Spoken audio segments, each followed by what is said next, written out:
চিকিৎসকরা বলছেন নাজমার পায়ে পচন ধরায় একাংশ কেটে ফেলতে হতে পারে। পরিবারের অভিযোগ, সব আসামি ধরা না পড়ায় হুমকি দেয়া হচ্ছে তাদেরকে।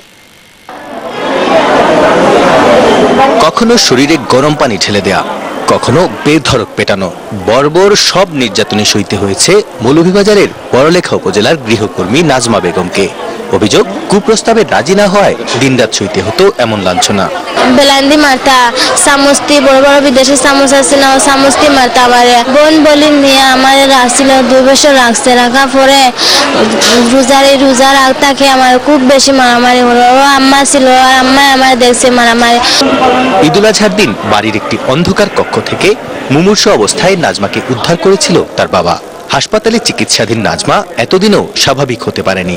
আমার ছোট বোন আমার বোনের জীবনটা নষ্ট করছে। আমরা প্রধানমন্ত্রীর কাছে এই বিচারটা চাই।